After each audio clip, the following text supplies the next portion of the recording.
On to our next story. In the Mid-Hudson Valley of New York State, there is a place that has become a home to countless people of various abilities and generations. Nick Capitelli brings us a feature story about the Marist Brothers Center at Esopus as they celebrate their 75th anniversary. When you pull up that road and you pull up into the property, it smells like Esopus. It feels like Esopus.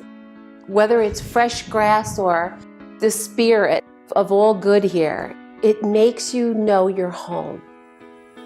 It is home. It was home for us. It's home for the kids. It's home for the staff that come up here every year. It's an amazing place because there's such acceptance. It's home in the sense where it brings me back to center. So it gives you that chance to kind of just be you and let the best of you come out. I believe that God is present in Esopus. That Esopus represents for many a home, a place where they feel loved, where they feel safe, where they feel that they can be who they were created to be. Marcelin Champagnat founded the Marist Brothers to make Jesus known and loved. And he believed in young people. Everything that happens here is a part of that mission, whether that be our retreats, whether that be our camps, whether it be our volunteers, whether it be walking in the midst of God's gift of nature. I truly believe that Esopus is holy ground. What we know of Esopus today was an amalgam of a number of estates around at the turn of the century for the 1900s. And eventually in the 40s, the Marist brothers buy it from the state and now have a place for their brand new novitiate. We acquired the property. It was going to be a high school for students from the Marist schools who were interested in the brothers.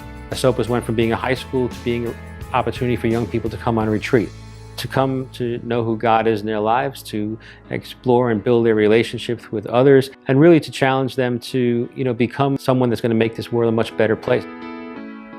We have kids come from many different faith backgrounds. For many of them, they have experiences here that they can sort of take the masks off and sort of be free in a way.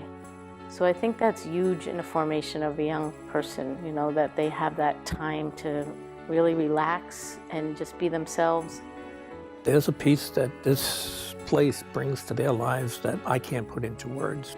It's miraculous in its own way. It kind of helps you to process your high school time, just take a step back from life. That's really what retreats do. They let you just examine what is happening in your busy world. So a retreat is, I guess, a different experience where it's more internal, it's more reflective of who you are and where you're going with your life. And the focus is not necessarily on other, it's on self. Where a camp experience, it's always outward, it's always working with campers, it's always becoming friends with people that may last a lifetime. They evolved these camps into special needs children, to special adults, to the deaf, to cancer. It was just a natural progression of experience after experience. When we sit down on that last night and we have a reflection, we're all extremely tired, but there isn't a person who's not smiling.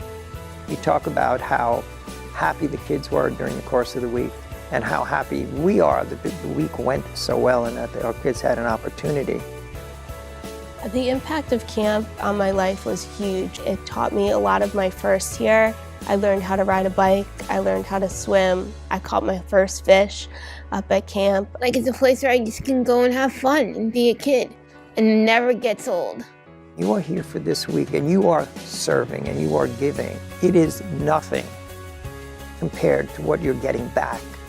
They give back 100 times what you're giving them because for them, you are the most important person that is in their life for that week.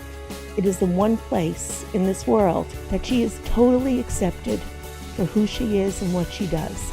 And as a mother, you couldn't give me a better gift.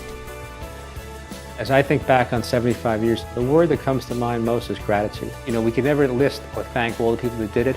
75 years wouldn't be what it is without every single one of them. We have experiences here, and the people from here go out and engage the world in a way that is different. We stand on the shoulders of giants. Whether it be a brother, a layperson, a retreat leader, a camp counselor, the magic of Esopus is the grace of God given freely. That is what brings us to the next 75 years of Esopus. It's not about the 75 years that are gone. It's about the 75 years that are out there. It's our belief in the young people and the goodness that can happen through them in making the world a better place.